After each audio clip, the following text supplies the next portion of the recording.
What's up everyone? Welcome to another Joel Arsenault YouTube video. I am excited for this one because I am going to be doing some porting on the KV997. This is not a tutorial, but I will be giving some pointers along the way, and if you watch the whole video, I'm sure you will learn something. Porting tends to be a little bit of a hot topic on the internet, a little bit controversial, and a lot of people say that if you don't know what you're doing, you shouldn't go poking around in there because you're just going to be causing a lot of problems. There is some truth to that. If you go hogging away at your ports, you can ruin your cylinders very quickly, ruin your engine, and actually decrease the performance. So there's a few things that you need to know before you get started. I'm not going to tell you all of those things here, but I will tell you that there are a few general rules of thumb when it comes to port timing, port sizes, and a whole bunch of other stuff with two-stroke porting. There are also a huge amount of resources out there, and if you have an engine that is popular, chances are that there is information out there that is useful. So, there is some information out there that is useful. It is your responsibility to know the basic rules of thumb. Then you can figure out which information is actually useful, put that stuff together, and then figure out what you want to do with your engine. So before you get started, you're going to want to know if you want a mild porting job or a wild porting job. And I hear all of you screaming wild at your computer screen or TV screen. But before you go there, you're going to want to know that even if you do the absolute best wild porting job on your engine, you're actually going to be worse off if you don't have the supporting modifications. What I mean by that, a two-stroke engine, more than any other engine out there, is a complete package. It works as an assembly. So if you don't have the exhaust, the combustion chambers, and the intake to match, all of that wild porting work that you did is actually going to make your engine work worse. So if you've got the wild exhaust, the wild combustion chambers, and the wild intake system to match, that wild porting job will in fact be wild. But wild porting jobs come with a compromise, and you're typically going to lose some bottom end or make the power band very narrow. So the area where your engine actually makes power will become very small instead of being broad. On a watercraft, that tends to be problematic. And so generally, you're going to want to stay away from that unless you're building a race engine. On this engine, I'm actually going to be going very mild, and that's what we're going to get into now. For mild porting, it is pretty hard to actually screw up. What you want to do is clean up casting marks, make sure that the casting of the liners is lined up with the casting in the cylinder, and just take out obstructions that are causing restrictions to flow. You can go from pretty basic on this, using a cut carbide burr to clean stuff up, and then you can go all the way to ridiculous on hand polishing and finishing everything.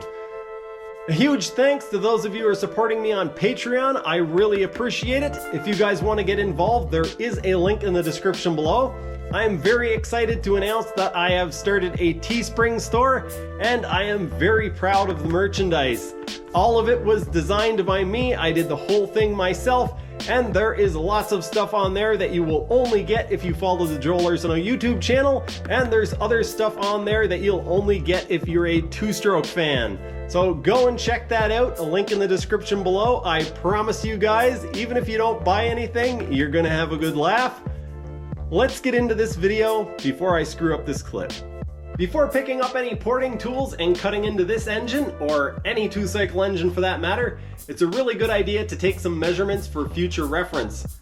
The main measurements that I'm going to take on this engine are the port timing, and I'm also going to make a detailed port map. I don't plan on drastically changing the ports on this thing, meaning I don't plan on changing the timing much or widening the ports, but I'm still going to collect that detailed information so that if I want to look back on it in the future for any reason, I will have it. If I want to check to see if the pipe is properly tuned for this, if I want to see what changes I might want to make on it in the future, or if I want to build a pipe for it, I will have all that information and I won't have to pull the engine all back apart again. So the first thing we're going to do is throw a degree wheel on it. This part of the process isn't completely necessary. You can feel where top dead center is pretty accurately with your fingers, but because I have a dial indicator, I'm going to use it. It doesn't take much time to set up, and so I can see when the piston is exactly at top dead center. So now what I'm going to do is attach the degree wheel and then set up a needle, which in this case is just a bolt with a piece of aluminum welding rod. You don't have to line this up perfect here. You're going to make it so that the needle is adjustable. So I'm going to line it up basically where I need it. And then I am going to tighten this up and try to make it so that it doesn't wobble up and down too much. I'm at top dead center and the marker is at 0. So now I can get rid of the dial indicator.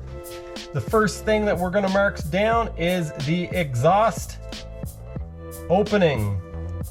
We're going to rotate and see exactly where it cracks open, looking at the top of the piston.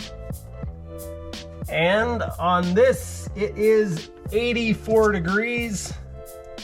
We're going to continue down until the auxiliary ports open. We are at 89 degrees. Next, we're going to mark off the full open of the auxiliary ports. This is less important, but you can never have too much information. So 109 degrees.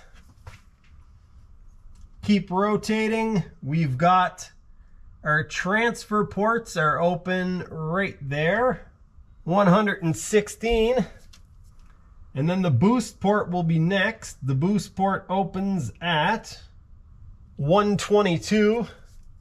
We're going to continue down and we are going to be fully open at 180 degrees.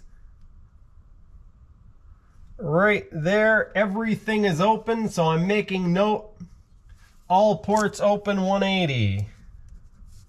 On the 650 engine, that was not the case. On the 650 engine, even when the piston was all the way down at 180 degrees, you still had the piston blocking some of the exhaust port and I believe the transfers somewhat. So, just to be really thorough, we're going to now check the port timing on the other side because we can't just assume that it will be the same. Now that we have all the numbers marked down for the port timing, I'm going to remove the degree wheel, remove this arm, pop the cylinder off, and we'll make a detailed port map. I'm not sure how well this will come through on camera, but I will do my best to demonstrate it to you guys. There are several different ways to do port maps. I have actually showed you guys in the past where I've used WD-40 to soak down the cylinder wall, put in a piece of paper, stuck it in place, and then burnt out the holes. That works fairly well, but I'm going to use a little bit more of a traditional method today to show you guys because I think more people are likely to try it this way. So we'll just stick to this way. So one of the most important parts of this process is making sure that your paper is square with the bore and that it is not crinkled or really loose in the bore, and I'll show you guys how to take care of that in just a little bit. Another thing is you're going to have to decide where you want to split it. You're turning a cylinder shape into a 2D image, and so there is going to be somewhere where you're going to have an overlap. So you have to decide where you want to split that. Do you want to split it at the intake port? Do you want to try to split it so that it is actually between ports? Or do you want to split it at the exhaust port? And in most cases, what I do is make it so that the intake port is where the split is so that I have a very accurate representation of the exhaust, because that is one of the most important, if not the most important pieces that we want to get a measurement of, or a good idea of the layout. So first things first, we're going to put the paper into the bore. Want to be careful not to wrinkle it or damage it. It's going to be hard for me to show you guys this, but you want to make sure that your paper matches up exactly where it overlaps.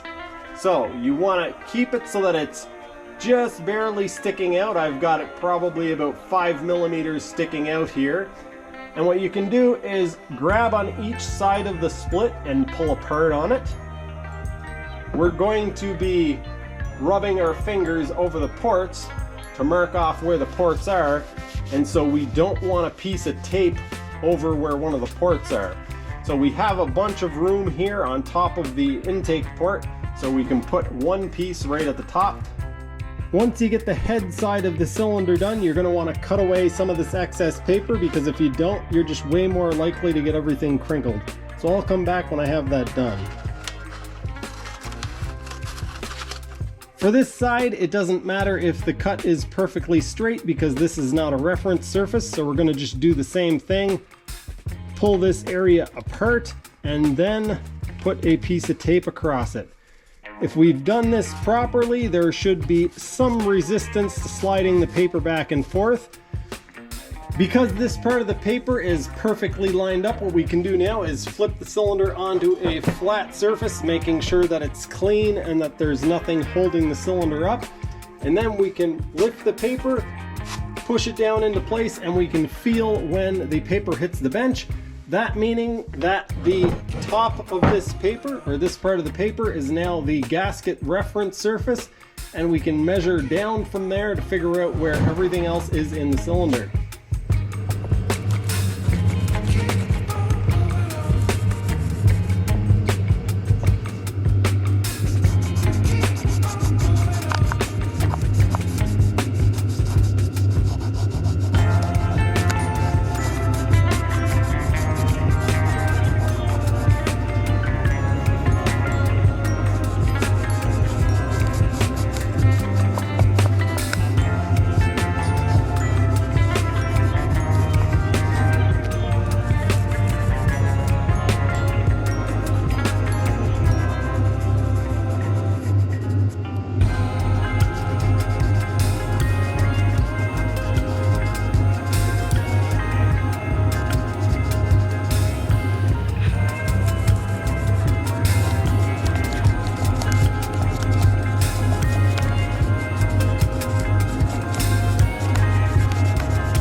After you're 100% sure you've got all of your ports marked off, you can pull it out, untape it, and hopefully you've got something that resembles this. I'm not sure how well it turns up on camera, but this is perfectly fine for getting the measurements, and now I have a reference for the future. I know exactly what shape and what duration my ports are. For those of you who want your very own KV997 port map, I have a treat for you. I've turned this port map into a design and put it on t-shirts, hoodies, phone cases, and some other merch. If you want to support the channel and get yourself some unique, cool merchandise, feel free to check out the link in the description below. A few weeks ago, I made a post on Patreon giving advice on purchasing different porting tools, and in that post, I pointed out that it is really hard to make a full list for a few reasons. One, that list would be very, very long. Two, some of the tools you should already have. And three, some of them you're going to have to custom make. So I'm going to go over some of the tools that I used for this porting job, and hopefully that gives you guys some ideas.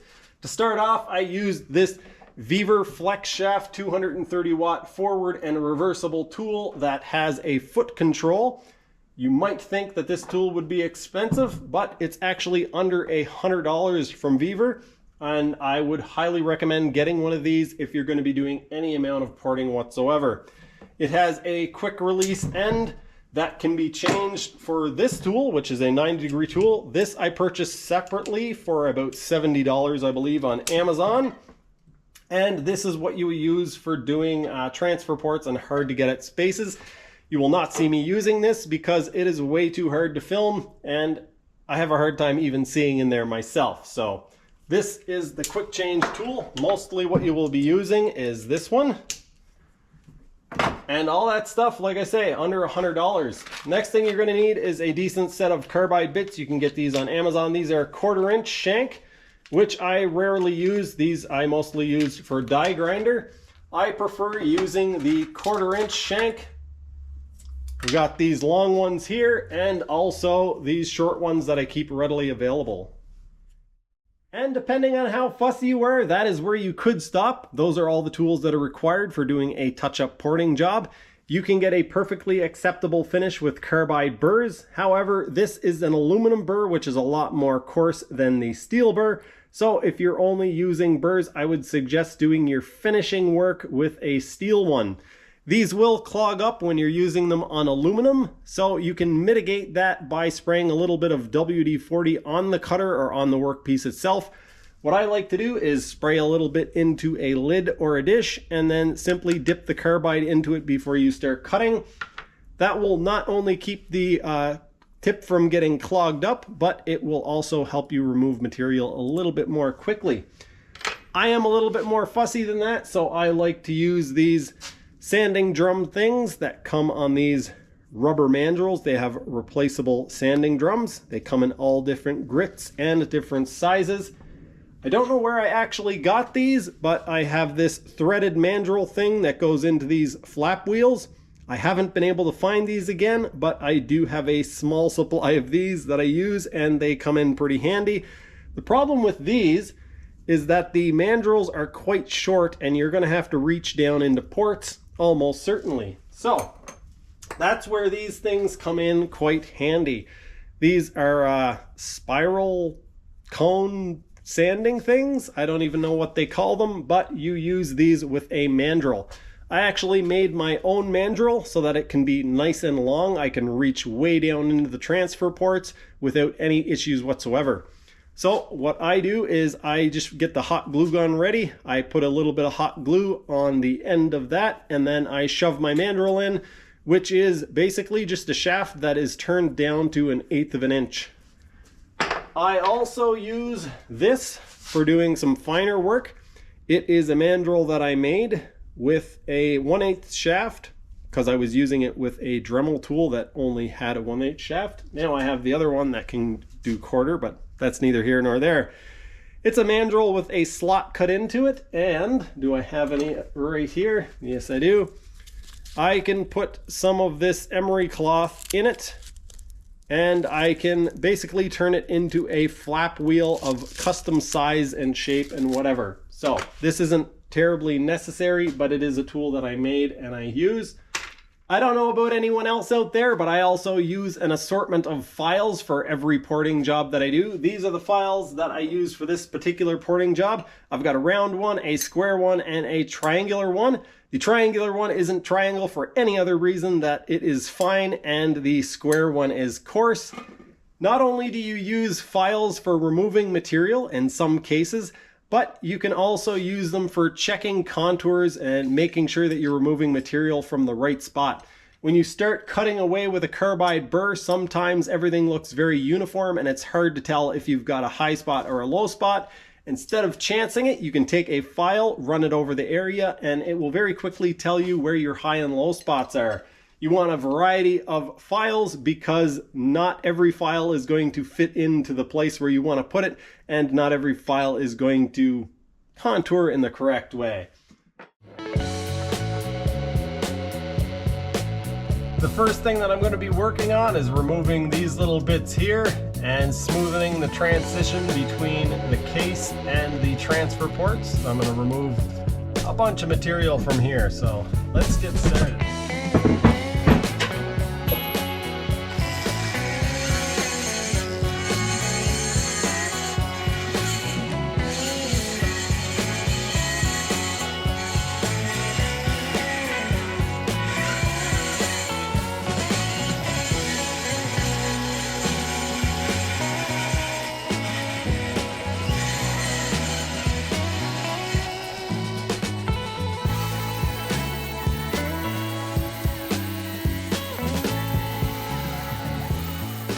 Because I'm doing this for a video, I'm doing it from this side looking through so that you guys can see this way. If I was actually doing this for myself, I would be porting from this side, but that would block your view. So also, if I was doing it for myself, not the camera, I would put a little bit of oil on here, and that makes the shavings not stick to the bit as much. Makes it grind away quite a bit faster, but it also makes a big mess and doesn't look as good on camera.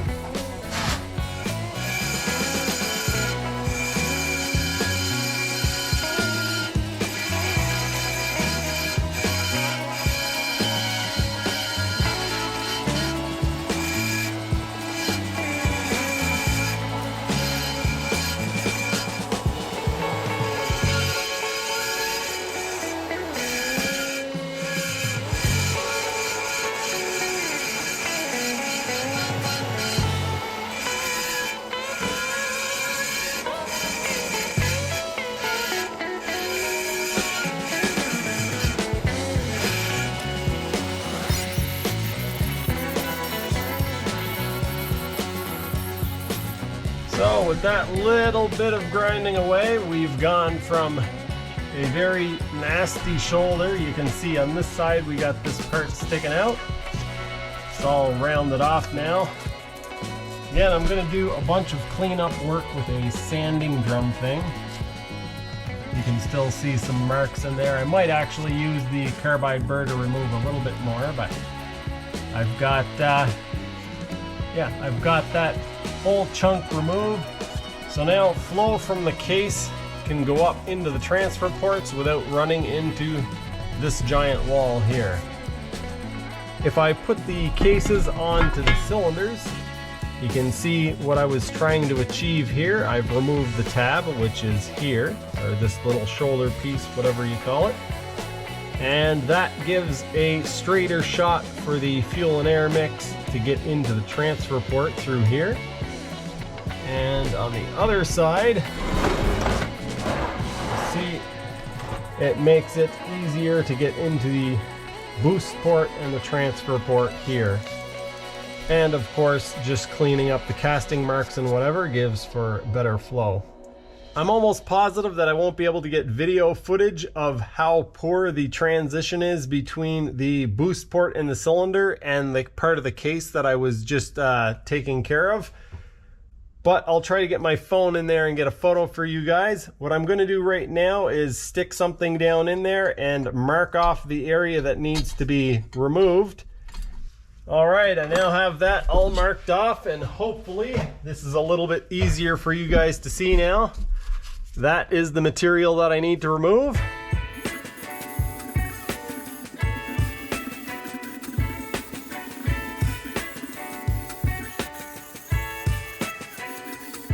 After messing around with a carbide bit and some files, this is what I was able to achieve.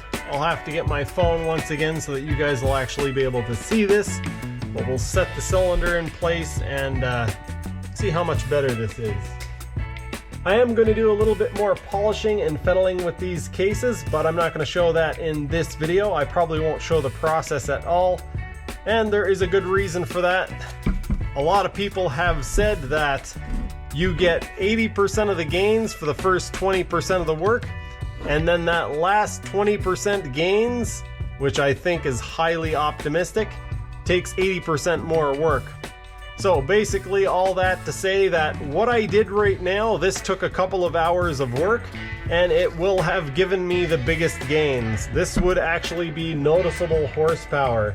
The rest of the work that I do will take 80% more time than what I've spent on this, and the gains that I get from doing that work will be very, very small. So in a lot of people's eyes, quite understandably, this part of the process, the next part of the process of polishing it up, isn't really worth it, but to me, it just makes me feel good.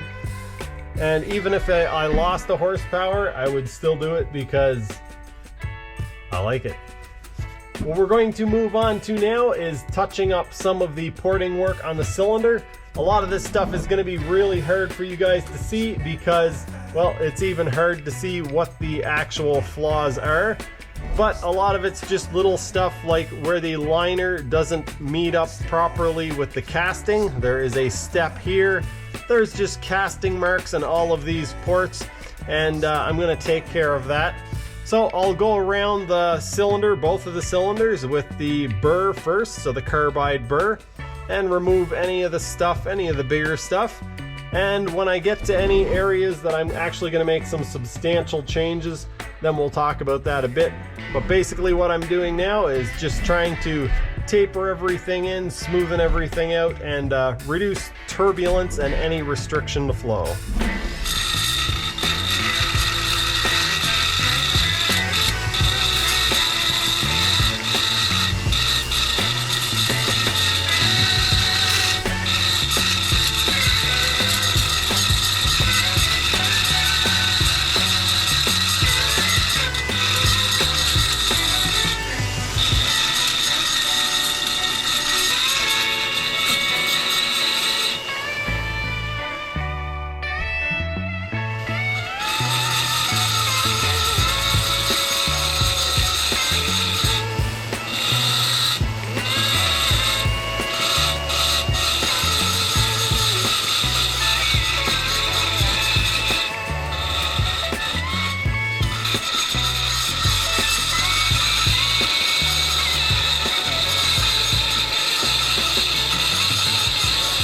I've touched up the transfer ports as much as I'm going to do in this video. I could definitely do more work to them, and I very likely will, because I have a habit of taking things a little too far. But as far as what you get out of what you put into it, I've taken out the casting marks, I've made sure that the sleeve actually lines up with the castings, and I've rounded off some of the cast iron liner where it goes into the transfers. But I did want to mention that I didn't knife edge these. There's kind of controversy about whether or not you should knife edge the transfer ports, or any port for that matter. And from what I understand, and this makes sense to me, is you can determine whether or not you should knife edge a bridge or a divider basically by figuring out how the air or exhaust is going to travel over it. So the reason why you don't knife edge transfer ports is because the air isn't coming in straight at transfer ports. It's going to be coming in at all different angles, and we know that for sure with the transfer ports, even if you don't know a whole lot about engines, because we have the carburetor down here. This is the reed valve area, and we're going to have air coming in like this, and that air then needs to go up through here and out on top of the piston. And so we're going to have air coming in at all sorts of weird angles, and if you have a knife edge here and air is trying to travel over this way and in like that, it's actually going to flow worse than if you had a blunt edge here. So if you have a blunt edge, it might not flow as well as it would with a knife edge in this direction, but it will flow better in all directions. So a little bit of air coming from this way or this way or this way is going to flow better over this if it's blunt than if it had a knife edge to it. So ports like this on the intake, where the air is only going to be flowing straight over them, or pretty much straight over them, you can actually get away with knife edging these. This stuff doesn't show up on camera very well, but there is a huge step here in the boost port between the sleeve and the cast aluminum. Unfortunately, in this case, I don't need to remove aluminum, I need to remove the cast. So I'm going to be careful not to actually change the boost port timing, because I don't want to get into that. But I should be able to just cut back the angle a little bit and make it a whole lot better. Time for another update. I just finished the intake ports. I'm still going to do some sanding on them, and now it's time to go on to the exhaust. I'm not sure how well the camera picks that up, but there's some rough cast marks in there, and also probably can't pick that up either, but inside of the auxiliary ports for the exhaust, there's some casting marks. The next thing I'm going to take care of on this engine is the transition between the cylinder liner and the crankcase. You can see they somewhat attempted to chamfer the edge of this a little bit, but I'm going to do a whole lot better than that. I'm going to round this in quite a bit.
I have done a whole lot of work on this KV997, both on the upper case and porting the cylinders.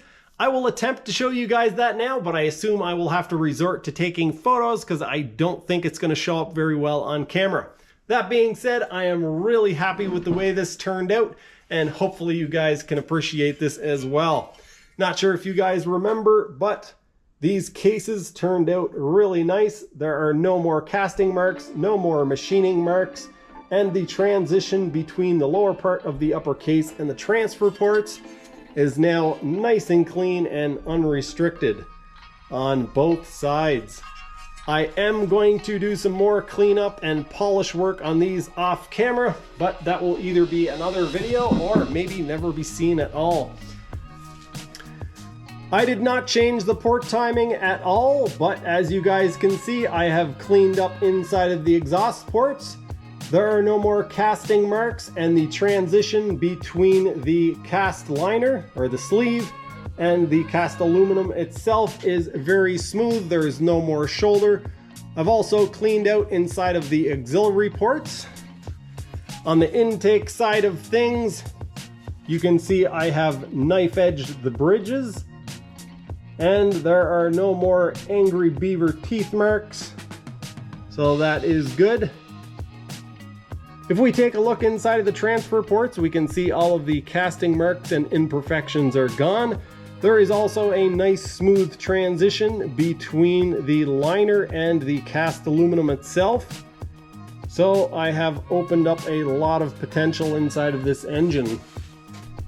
I now have the upper case sitting on top of the cylinders, and you can see where I tapered the liners so that the transition between the upper case and the cylinder is a lot more smooth. That's definitely going to free up some horsepower that was being robbed. And on the other side, not sure how well this will show up on camera, but this is where I port matched the boost port to the cases, and there is no longer a huge ridge there. You're going to want to subscribe to my channel and click that notification bell so that you see the continuation of this project. I do plan on doing a little bit more polishing inside of these ports, and eventually, believe it or not, this engine will be fit into something, and that is going to be exciting. If you guys want to support me on Patreon, there is a link in the description below. I also have the link to my second channel, which is called Lowered Expectations, where you can see extras, outtakes, and random nonsense. Once again, I have opened a TeeSrping store that I am incredibly proud of. And if you guys want to support me that way, go pick yourself up some merch, and that is greatly appreciated. And I think that you guys will enjoy it. Even if you don't plan on buying something, go check it out, have yourself a laugh, and I will see you guys next time.